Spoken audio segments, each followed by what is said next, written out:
하나님의 말씀은 신약 요한계시록 3장 1절에서 6절 말씀입니다.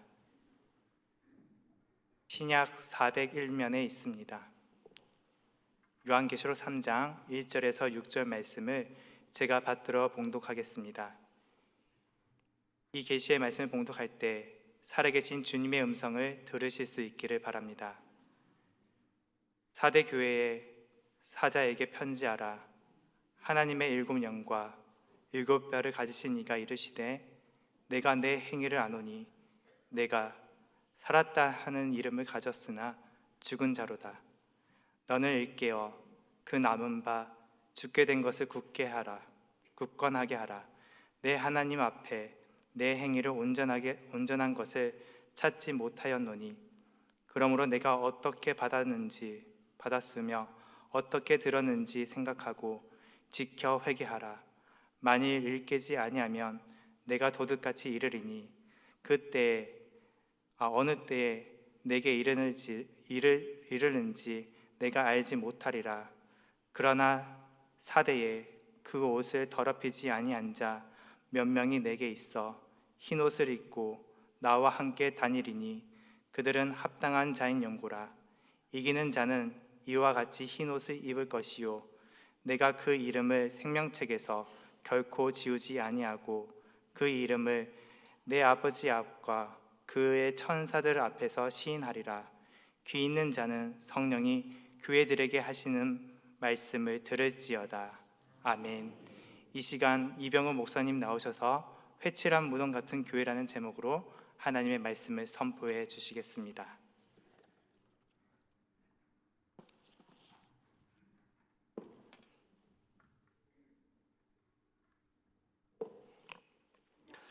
하나님 아버지, 주님을 사랑하는 귀한 성도들, 험한 세상 살다가 주의 품으로 돌아왔습니다. 겸허한 마음으로 주의 말씀을 기다립니다. 귀한 자리 부족한 종을 세워주셨사오니 성령께서 임하셔서 말씀하여 주옵소서. 행여나 사람의 말은 가리워 주시고 오직 하나님의 음성만이 들려지게 하여 주옵소서. 예수님의 이름으로 기도하옵나이다. 아멘. 할렐루야. 이 아침에도 주의 은혜가 우리 가운데 함께 하실 줄로 믿습니다. 세상에 가장 무서운 도가 있대요. 가장 무서운 도. 뭐겠습니까? 가장 무서운 도는 냅도. 아재 개그인데 웃어주셔서 고맙습니다. 냅도가 제일 무섭답니다. 이 말을 왜냐하면 저주 가운데 가장 하나님으로부터 무서운 저주가 있어요. 그건 뭐냐면 하나님이 우리를 내버려 두는 거예요. 로마서 1장 28절 말씀에도 보면 너희들이 여호와 하나님을 시인하지 않으면 너희들을 악한 그대로 버려두리라. 그러니까 냅둔다는 말이에요. 이게 참 가장 무서운 말씀입니다.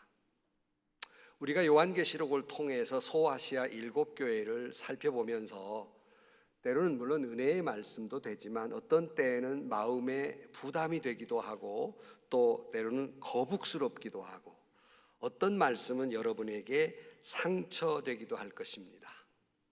그러나 우리가 이 말씀을 들으면서 하나님이 우리 성안교회를 내버려 두지 아니하시고 흔들어 깨우시는 하나님의 음성으로 들으시기를 주의 이름으로 축원합니다. 우리가 그러니까 오늘 또 말씀을 들으면서 그래 사도교회가 그랬대라고 듣지 마시고 하나님이 이 사대교회를 통해서 여러분 각자에게 무엇을 말씀하고 계시고 우리 성안교회에 무엇을 말씀하고 계시는가 그 음성을 듣는 시간이 되기를 축원합니다.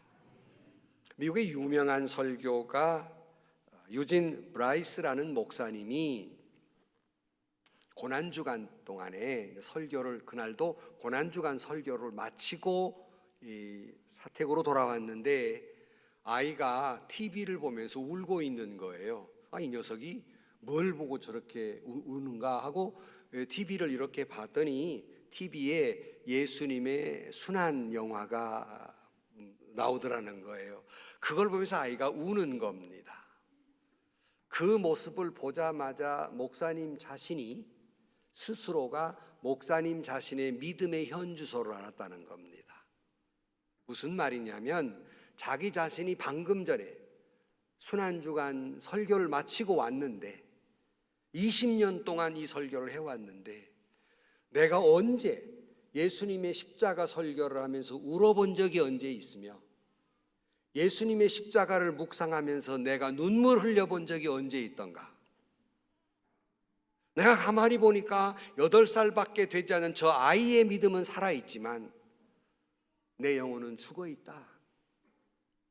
내 영혼은 죽은 신앙이다 라고 자기의 신앙의 현주소를 깨달았다는 겁니다.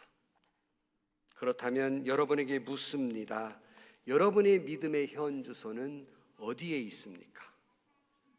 예수님의 십자가를 생각할 때마다 웬 말인가 웬 은혜인가 주 나를 위해 십자가에 달린 그 은혜에 대해 생각하면서 눈물을 흘려본 적이 언제이며 순환의 설교를 들으면서 감격해 본 적이 언제입니까?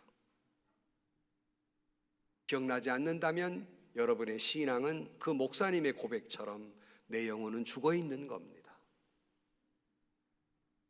이런 우스갯소리가 있어요. 신앙인 가운데 냉장고 불빛 같은 신앙인이다. 어려운 말이죠. 냉장고 불빛같이. 여러분, 냉장고 불빛, 냉장고를 탁 열면 불이 어떻게 돼요? 우리 집만 켜지나? 불이 딱 켜지잖아요. 닫으면 꺼지죠.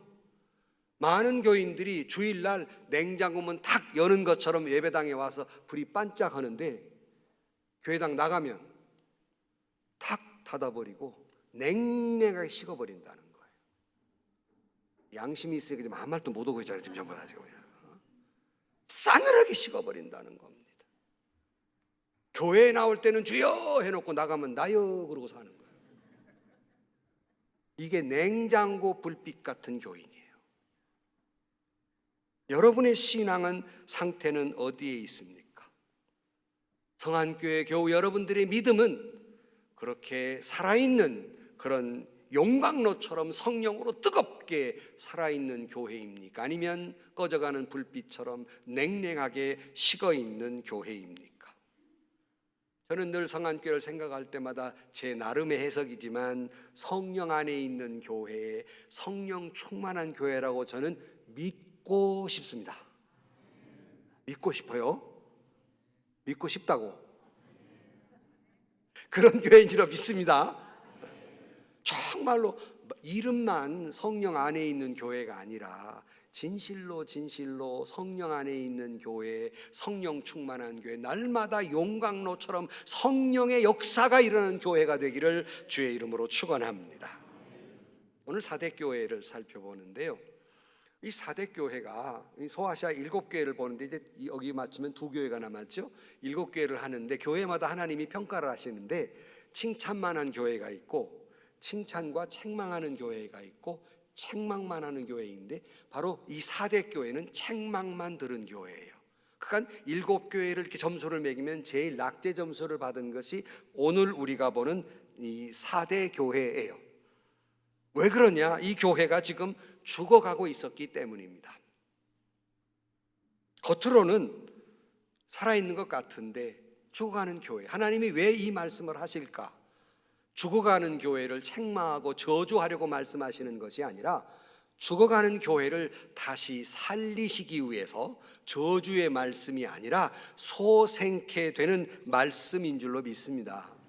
오늘 이 말씀을 보면서 우리 성안교회도 이 말씀을 보면서 하나님이 나에게 주시는 뭘 소생케 하시는가, 아니면 우리 하나님이 우리 성안교회를 어떻게 뭘 주시는 말씀인가, 우리에게 접촉되는 하나님의 음성을 듣게 되기를 축원합니다. 맨 먼저 하나님이 사대교회를 딱 한마디로 평가를 진단을 내립니다. 뭐냐면 사대교회야 너 죽었다 이렇게 평가하는 거예요. 너 죽었다. 이 사대라는 지역은 두아디라 지역의 동남쪽 56km쯤 떨어진 그런 지역에 있는 교회인데요. 지금도 가보면 이 자취가 남아 있습니다. 제가 서너 차례 방문한 적이 있는데요. 근데 이 4대 교회는 당시에 이 페르시아 제국 중에서 소아시아의 수도, 그러니까 여기 전라도 지역의 수도가 광주이듯이, 나는 기분이 좀 나쁘지만은 전주가 돼야 되는데, 하여튼 이 광주잖아요. 그 지역의 수도예요. 그래서 아주 그 리다이 고대 왕국의 수도인데요. 굉장히 아주 부유한 지역이었어요. 여러분, 예컨대 서울 같으면 나 강남 살아 그러면 와 부자 동네 그러잖아요. 광주는 그런 것 부자 동네 아니죠. 광주는 근데 2부 1부가 그러더라고. 광주는 거기 어디냐 그랬더니 봉성동이요 그러더라고.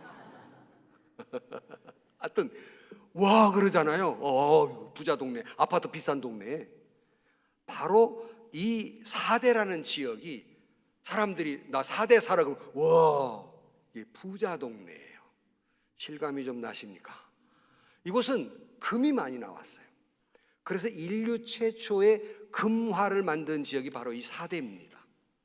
돈이 많았어요. 특별히 6세기경에 있었던 왕 크로스스 왕일 때 굉장히 부유했습니다. 그래서 유럽인들이 부자 이름의 대명사가 바로 이 크로스스 왕이에요. 우리나라 같으면 옛날 우리 같으면 이병철 씨 와 그러잖아요. 요즘은 이재용입니까만 하여튼 부자 이름의 대명사, 그 정도로 이게 아주 부유한 동네였습니다. 그래서 이곳을 통해서 마이다스 손이라는 전설이 나오는 거예요. 마이다스 손 몰라요? 이야기에 있잖아요. 임금이 내가 손은 되는 것마다 금이 되게 해달라고 그러니까 손이 되는 것마다 다 금이 됐는데 어느 날 공주가 압박으로 왔는데 딱 잡으니까 어떻게 됐어요? 금덩이가 됐어요. 불행하게 됐죠. 이처럼 꼭 이야기처럼 4대 교회가 너무 부유하다 보니까, 흔한 것이 금덩이처럼 되다 보니까 이 금덩이처럼 부유가 4대 교회를 싸늘하게 식어가게 했습니다. 죽어가게 했던 것이 바로 그들의 부요였습니다. 귀금속이 발달했고 돈이 많다 보니까 차갑게 식어버린, 그러니까 세상의 풍요가 교회를 망쳤다는 거예요. 핍박이, 다른 교회들은 핍박을 받느라고 고통을 받고 있었는데 이 교회는 핍박도 없었어요. 너무나도 평안하고 세상의 풍요로움과 무풍지대의 모습이 교회를 타락하게 만들어버리고 맙니다. 영적인 깊은 침륜에 잠에 빠지게 만든 것이 바로 이 4대 지역이에요. 여러분, 개척을 하려면 부자 동네에서 개척을 해야 잘 될까요? 가난한 동네에 가서 개척을 해야 잘 될까요? 모르니까 개척을 안 하셨죠? 가난한 동네에 가야 돼요. 부자는 배가 불러서 예수를 안 찾아. 급해야 예수를 찾지. 앞으로 가난한 동네에 가서 개척하세요. 그러니까 부요가 믿음을 더, 영성을 귀하게 만들어주는 것이 아니라 부요가 그 사람의 영성을 망치는 거예요. 오늘날 한국 교회가 이처럼 자꾸 퇴보하고 있는 것은 부요이기 때문이에요. 정말 저희들 막 신학교 갈 때 저희들 목사 이화여자 대학생들이 그 선호도 직업군, 남자가 뭐가 직업이 좋은가, 목사가 몇 등이게, 이발사 다음, 가장 어려울 때, 아무도 안 돌볼 때 저희들 신학을 시작했어요. 정말 저도 아침에 먹을 것이 없어서 감자를 먹어야 하는, 고구마를 먹어야 하는 시대에 목회를 했을 때 그때의 한국교회 신앙인들의 영성은 정말로 훌륭했습니다. 부요가 한국교회를 오히려 퇴락하게 만드는 거예요. 마치 로마 카톨릭처럼. 그걸 인정할 수밖에 없는 거예요. 요즘 교회에 모여서, 카페에 모여서 335 대화의 주제가 뭡니까? 돈. 예산 어디로 갔어? 어디다 쓰는 거야? 누가 쓰는 거야? 어떤 사람이 힘, 어느 장로가 힘 있는 거야? 맹탕 거기에 관심이 있는 거예요. 권력을 잡아야 되고 내 주관으로 예산도 써야 되고 어느 부서가 그거 많은 거야? 이게 한국교회를 망치는 겁니다. 한국교회를 점점 영적으로 죽어가게 만드는 거예요. 세속이라고 하는 것이 교회를 망쳐요. 제가 몇 차례 방문했을 때 지금도 그 기둥이 서 있는데요. 거기에 아르테미 신전이 있는데 이게 재봤어요. 어른이 2명이 이렇게 해도 안 되는 정도의 아주 큰 기둥이 76개 나 있는 어마어마한 규모의 신전이었어요. 매일같이 연애고 파티하고 음란한 행위고 매일같이 풍덩풍덩하니까 매일같이 축제. 아이러니한 것은 바로 옆에 이 사대교회의 흔적이 지금도 남아있어요. 제법 많이 남아있어요. 사대교회 옆에 남아있습니다. 여러분, 이러한 그들의 풍요가 사대교회 교인들의 신앙을 망쳐버립니다. 그들의 온통 관심은 돈이었어요. 재물, 권력이었습니다. 누구에게 힘이 있느냐, 어떤 사람이 주동하고 가느냐. 교회가 거기에 매몰되어 있으면 영적으로 죽어가는 거 아닙니까? 모여서 어떻게 하면 믿음으로 살고 어떻게 우리가 신앙적으로 잘 살까, 어떻게 하면 영혼 구원을 하고, 영적인 데 관심이 있는 것이 아니라 권력에, 교회의 권력은 누가 주고 있느냐? 권력 싸움을 하고 있는 거예요. 헤게모니 싸움을 하고 있어요. 거기에 따른 돈은 누가 쥐고 흔드느냐, 어디로 갔느냐 싸움하세요. 그것이 교회를 영성적으로 훌륭하게 만드는 것입니까? 망치는 겁니다. 늘 말씀드리지만 교회가 세상을 변화시키지 못하면 세상이 교회를 변화시켜요. 시소와 같습니다. 문화라는 것도 그렇고 변화라는 건 시소와 같아요. 교회가 세상을 향해 예수 그리스도를 가르쳐주고 세상을 예수님 닮은 세상으로 고치지 않으면 분명히 화가 나건데 지금 세상이 교회를 세속화시키고 있어요. 영향을 받을 수밖에 없는 거예요. 그러면 한국 교회는, 한국 이 지역 사회를 지금 예수 닮은 그런 모습으로 변화시키고 있습니까? 성안교회는 지금 그러고 있습니까? 그러지 못하다면 반대예요. 세상이 이 교회를 세속화시키고 있는 거예요. 그래서 예수님이 사대교회를 정확하게 진단을 해요. 1절 후반부에 보면 내가 살았다는 이름은 가졌으나 죽은 자다. 너 죽었다. 네가 믿는다는 이름은 있는데 내가 보니까 너는 그 믿음의 모습이 하나도 안 보여. 하나님 앞에 네가 온전한 행위를 한 것이 도대체 아무것도 없다. 성한 것이 없다. 너 믿음을 보니까. 이런 얘기예요. 아무리 봐도 너의 믿음의 모습은 뭐 어디를 봐도 성한 데가 하나도 없다. 마치 실타래가 엉켜버리듯이 어디서 풀어야 될지 알지 못할 정도로 엉켜서 도대체가 너는 죽었다라고 말씀하고 있습니다. 겉모습은 살아있는 모습이에요. 그럴듯한 예배를 드려요. 그럴듯한 신앙의 모습을 해요. 그럴듯이 봉사해요. 하는 척은 해요. 그러나 그는 영혼 없는, 하나님의 숨결이 없는 영혼이 죽은 모습이라는 거예요. 그러니까 여기 살았다는 이름은 있으나 라는 말, 영어는 레퓨테이션인데 이 말은 살았다는 평판은 있다. 남들이 사대교회, 부자교회, 건물 좋고 사람 많이 모이고 부자교회, 라는 이름은 있다는 거예요. 물질로는 풍요로웠고 건물은 훌륭했고 지금도 보면 아름다워요. 가보면 훌륭했고 그럴듯한 신앙으로 보이지만 밖에서 볼 때는 좋은 교회, 살아있는 교회처럼 보이지만 주님이 내면 깊은 것을 보니까 아니, 너 죽었다. 그냥 겉만 멀쩡했지. 너 죽어 있다.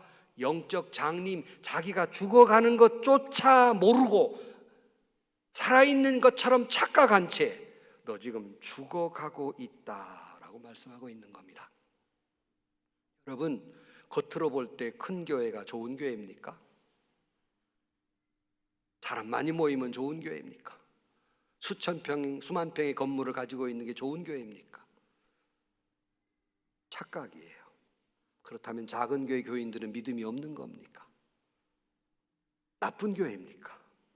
작은 공동체는 나쁜 교회예요. 저는 저희 예은교회에서 교인들에게 그래요. 작은 교회가 아니었기 때문에 쓸데없는 자만심 갖지 마세요. 쓰잘데기 큰 교회 교인들일수록 여러분이 그런지 아닌지 나는 모르겠고 저 전주 예은교회가 쓰잘데없는 자만심이 있는 거예요. 우리 교회 좋은 교회. 여러분 큰 교회 교인들은 믿음도 큽니까? 대답 좀 해보시라고. 큰 교회 모인들은 큰 교회만큼 믿음이 크단 말입니까? 그러면 작은 교회 교인들은 믿음이 현찮단 말입니까? 근데 그렇게 판단해요. 착각입니다. 그래서 제 교인들 보고 그래요. 쓰잘데기 없는 자만심 갖지 마시오. 겸손하시오. 작은 교회 교인들 가운데 얼마나 훌륭한 신앙인들이 많은데 작은 공동체를 만들어서 자기 평생 주님의 마음으로 살아온 사람이 얼마나 많은데 쓸데없는 자존심 버리라. 그것이 망친다고 내가 그랬어요. 그것이 교회를 망친다고. 평판은 좋아요. 큰 교회, 많이 모이는 교회, 야 훌륭한 교회. 주님이 보니까, 행동을 보니까 너 교인 아니야. 그냥 교회만 왔다 갔다 했지. 교회 멤버였을 뿐 너 교인 아니야. 너 믿음 보니까 너 형편없어. 행위 가운데 믿음을 볼 수가 없어 라고 말씀하시는 거예요. 제가 그 교회 30년 목회를 하면서 30년간 여러 번 제가 여러분에게 말씀드렸는데 믿음의 여러 가지 목표가 있는 중에 믿음의 목표, 가고자 하는 방향이 있었어요. 그게 뭐냐면 신앙생활과 생활신앙의 일치였습니다. 다시 말씀드리지만 신앙생활은 예배드리고 찬양하고 기도하고 봉사하고 구제하고 이게 다 신앙생활이에요. 근데 그것이 생활신앙, 내 생활 속에 일치하고 있느냐는 겁니다. 그런데 아까 냉장고 불빛처럼 교회 오면 그래요. 나가는 순간 딱 꺼져요. 믿음이 안 보이는 거예요. 한국 교회가 조소의 대상이 되는 건 예수 믿는 것들 교회에서는 주여 찾고 회개하는 척 하더니 세상에는 한 헐짓한 짓 다 한다. 일치가 안 된다는 거예요. 여기에 우리의 조소거리가 되는 겁니다. 죽었다면 그 믿음은 죽은 믿음이라는 겁니다. 예배를 드려도 그럴듯이 드리긴 하지만 기쁨도 없고 감격도 없고 내가 직분도 있고 직책도 있고 헌신도 열심히 해보지만 거기에는 영적 생기가 없는 거예요. 하나님의 숨결이 없는 거예요. 영적인 무덤, 영적인 시체가 가득한 사대교회. 그래서 야고보서 2장 26절 말씀에 영혼 없는 몸이 죽은 것 같이 행함이 없는 믿음은 죽은 것이니라. 제 말이 아니에요. 요한계시록에도 야고보 장로도 말씀을 계속하고 있어요. 사랑하는 성도 여러분, 그래서 다시 묻습니다. 여러분의 신앙은 살아있습니까? 성안교회의 영성은 살아있습니까? 교회 다닌 지 오래고 살아있는 것처럼 보이고 직분도 갖고 열심을 다 해보지만 영적인 깊은 침륜에, 영적인 깊은 잠에 빠져 있는 것은 아닙니까? 스위스 정신과 의사인 폴 너니어라고 하는 분이 신앙인들에 있어서 가장 큰 장애물은 겉모양의 신앙이다. 겉과 속이 다르다는 거예요.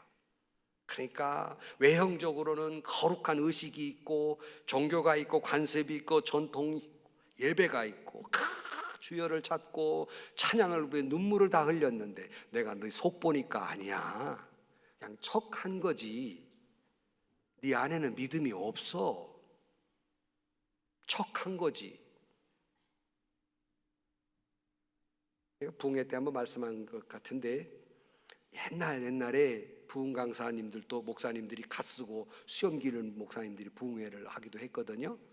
이게 어떤 교회 가서 그 목사님이 이제 부흥회 설교를 하는데 설교를 하니까 막 요 앞에 있는 할머니 집사가 막 눈물을 흘리더래요.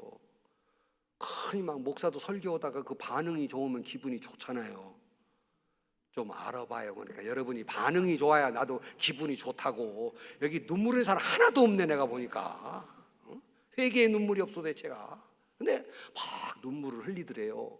기분이 너무 좋아가지고 마치고 나서 악수를 하면서 아유 집사님 어느 대목에 그렇게 은혜가 돼서 울었어요. 왜 울으셨어요? 그러니까 아니 목사님 그게 아니라 목사님 수염 보니까 엊그저께 죽은 우리 집 염소 새끼가 생각이 나갖고 아니 울기는 했어요. 척은 했어요. 생각은 다른 데 있는 거예요. 그게 죽은 거지 그게 살아있는 겁니까? 그게 그 신앙이 우는 척 했어요. 부르짖어 기도하는 척 했어요. 믿음은 없어요. 그건 죽은 거죠. 살아있는 게 아니죠. 여러분의 믿음은 어디에 있습니까? 알버트 스위처 박사는 현대 신앙인에 대해서 이렇게 평가하고 있습니다. 아프리카에는 물 없는 강이 많다. 모래 언덕 사이로 겨우 명맥을 유지하며 흘러가는 강물을 보면 강이라는 이름을 붙이기도 조차 민망하고 초라하다. 오늘날 크리스찬들도 물 없는 강처럼 억지로 흘러가는 신앙생활, 메마른 영성, 형식과 전통만 겨우 유지하는 교회들이다. 이게 현대의 교인들, 이 잠든 교인, 잠들어 있는 교회의 모습이라는 말씀입니다. 그런데 이 말씀을 하는 건 그렇다고 막 책망하고 우리가 쪼그라들고 살라는 말이 아니라 살리려고 하시는 말씀이에요. 여러분 CPR이 뭐예요? 심폐소생 하잖아요. 살리기 위해서 이 말씀을 하시는 거예요. 그러면서 교회를 다시 살리기 위해서 그 다음 절부터 이렇게 살아나야 한다고 말씀하고 있는 이 말씀을 하기 위해서 앞에 말씀을 하는 거예요. 2절 말씀에 보면 너는 일깨어 그 남은 바 죽게 된 것을 굳건하게 하라. 그래서 여기 일깨어라는 말은 자각하라는 거예요. 뭐를? 너 죽고 있다는 걸 알으라는 겁니다. 살아있다고 착각하지 마. 너 지금 죽어간다는 걸 알아. 일깨어. 그 다음에 죽게 된 것을 굳건하게 하라는 말은 뭐가 지금 죽게 돼요? 이들이 믿음이 죽게 되거든요. 그러니까 믿음을 꼭 붙들어야, 꼭 붙들어야 한다는 말씀을 하고 있습니다. 그러니까 사대교회가 하나님이 아무리 봐도 온전한 것이 없는 거예요. 속빈강정이란 말이에요. 여러분 바닷가에 가서 조개를 주워 본 적이 있으면 조개를 막 예뻐서 주워 보니까 안이 때로는 텅텅 비어서 안이 썩어 골아버린 것들이 있잖아요.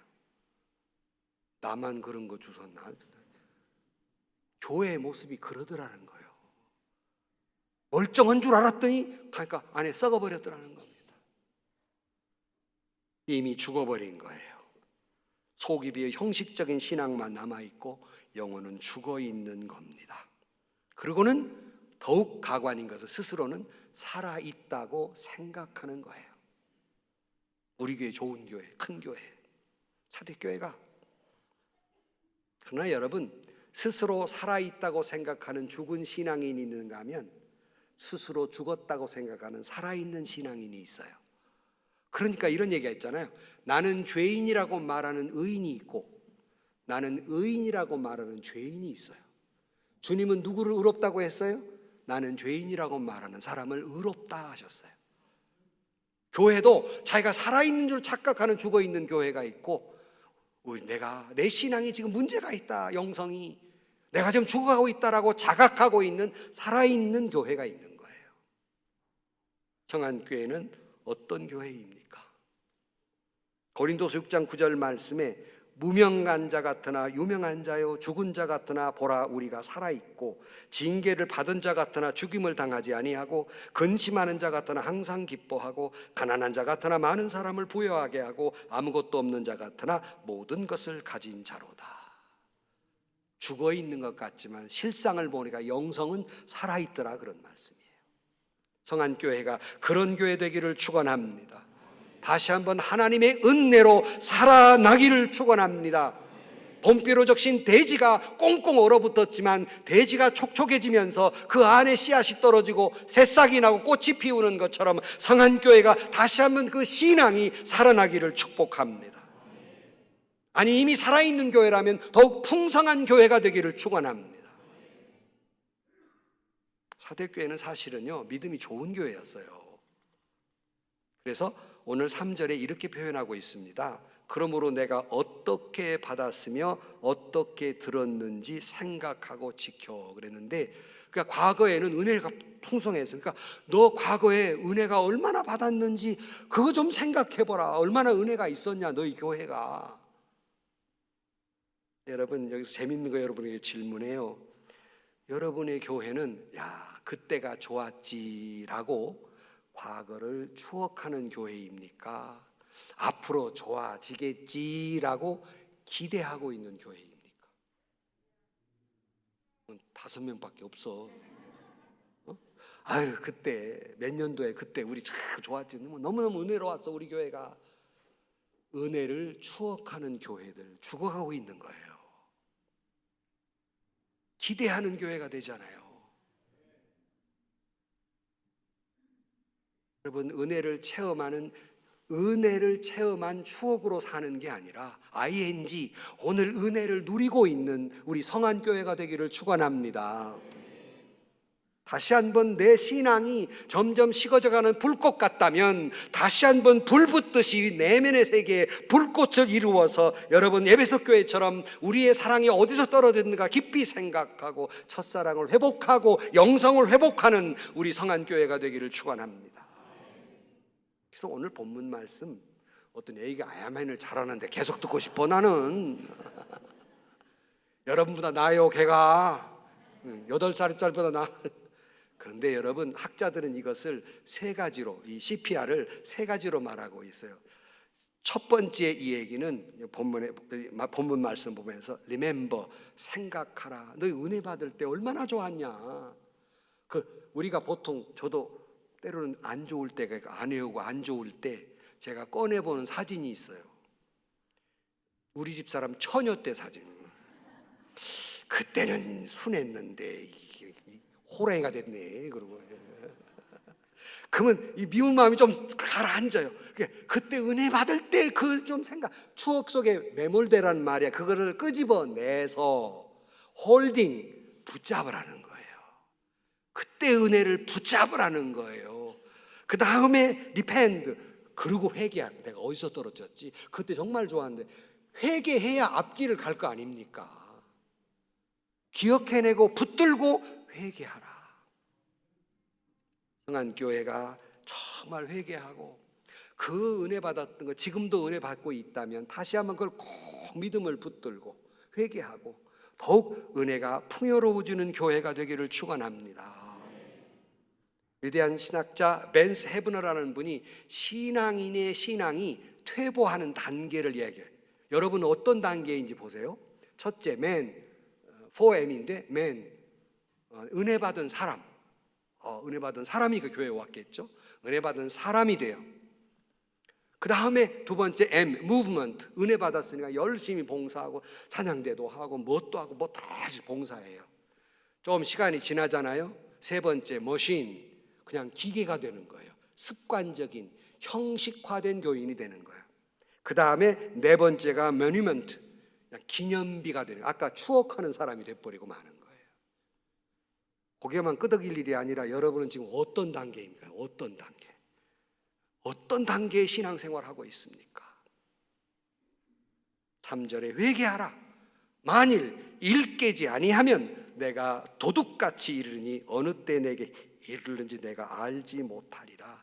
내가 이렇게 말했는데도 회개하지 않으면 하나님의 심판이 도둑같이 임할 것이라고 말씀하고 있습니다. 이 경고는 아까 말씀드린 다시 살리기 위한 말씀이거든요. 그래서 오늘 이 7교회를 말하면서 맨 앞에 이 말씀하시는 이가 누구인지가 대단히 중요하다는 말씀을 드렸어요. 그런데 오늘 이 말씀하시는 이를 누구로 소개하고 있냐면 1절로 가보시면 4대 교회의 사자에게 편지하라. 그 다음에 말씀한 하나님은 하나님의 7 영과 7 별을 가지신 이가 이르시되 그랬어요. 7 별은 교회를 상징합니다. 그러니까 예수님은 성령으로 하나님의 교회에 성령을 주시는 하나님이십니다. 그러므로 우리 성안교회에 7 영을 가지신 주님이 이 교회에 성령으로 충만케 하시기를 주의 이름으로 축원합니다. 여러분 헌금한 이후에 찬양이 뭐죠? 살아계신 성령님. 안 불렀어요? 아까 불렀잖아요. 살아계신 성령님 날 붙드소서. 살아계신 성령님 나를 살피소서. 그 다음에 재우소서. 나만 부르게 하지 말아요. 재우소서. 성령 하나님 새롭게 하소서. 성도 여러분, 우리는 이 찬양을 정말 불러야 돼요. 성안교회가 다시 한번 영으로 충만한 교회가 되려면 살아계신 성령님 날 살피소서, 살아계신 성령님 나를 붙들어 주셔서 채우소서. 성령 하나님 새롭게 하옵소서. 그동안에도 은혜롭게 찬양을 부르셨지만 더 목이 터지도록 이 찬송과 찬양을 부르시기를 주의 이름으로 축원합니다. 그런데 여러분, 그 사대 교회가 다 그런 건 아니더라는 겁니다. 몇 명은 남겨놓은 구루터기가 있어요. 거룩한 씨앗이 있었어요. 역사 이래로 아무리 세상이 어두워도 하나님은 남겨놓은 거룩한 씨앗들, 구루터기들이 늘 있었어요. 농부가 아무리 먹을 거 없어 다 먹어도 봄에 뿌릴 씨앗을 남겨둬야 한다면 남겨두지요. 농부가 아니라 모른다고 하지 마세요. 남겨두어요. 하나님은 아무리 세상이 어두워도 남겨놓은 씨앗들이 있었어요. 그래서 4절 말씀에 보면 그러나 사대에 그 옷을 더럽히지 아니한 자 몇 명이 내게 있어 흰 옷을 입고 나와 함께 다니리니 그들은 합당한 자인 연고라 그랬어요. 남겨놓은 사람들이 있었다는 거예요. 근데 몇 사람, 많은 게 아니라 몇 사람. 근데 이게 공교롭게도 사대라는 이름의 뜻이 남겨진 자라는 뜻이에요. 그러니까 이 4대 교회에 다 그런 게 아니라 4대 남겨진 자 몇 사람을 두었다. 세속에 물들지 아니하고 남아있는 거룩한 소수, 엘리야에게 7,000명이 있듯이 소수를 남겨놓았다 그랬어요. 사랑하는 성도 여러분, 이 자리에 계신 여러분이 성안교회를 위해서 남겨놓은 거룩한 씨앗들이 되기를 축복합니다. 남겨놓은 거룩한 그루터기들이 되기를 축복합니다. 여러분, 남겨진 사람들이에요. 여러분, 가끔 성도들 가운데 이 교회도 그렇고 저희 교회도 그렇고 가끔 제게 하시는 말씀, 교회들이 어려울 때마다 한 말씀 가운데, 목사님 저는 잘 몰라요. 그냥 눈물만 납니다. 교회를 생각하면 어쩌면 좋을까. 그냥 눈물만 나고요. 나머지 재직회나 공동회 때 큰소리 한번 치지도 못하고 뭔 의견도 내지 않았지만 목사님 그냥 눈물만 나요. 어떻게 했으면 좋을까. 눈물만 나요 하는 분들이 계세요. 바로 이 사람들이 하나님이 남겨놓은 씨앗들입니다. 골방에 가서 아무도 모르게 새벽같이 와 눈물로 교회를 위해 기도하는 사람들, 남들 보기에는 힘도 없고 적극적으로 참여도 안 해주고 때로는 미운 마음도 들 수 있지만 바로 그 사람들을, 자기 일에 충성을 다하면서 자리를 지키는 사람들, 바로 이 사람들이 하나님이 남겨놓은 씨앗들입니다. 바로 여러분들이 그 씨앗이 되기를 주의 이름으로 축원합니다.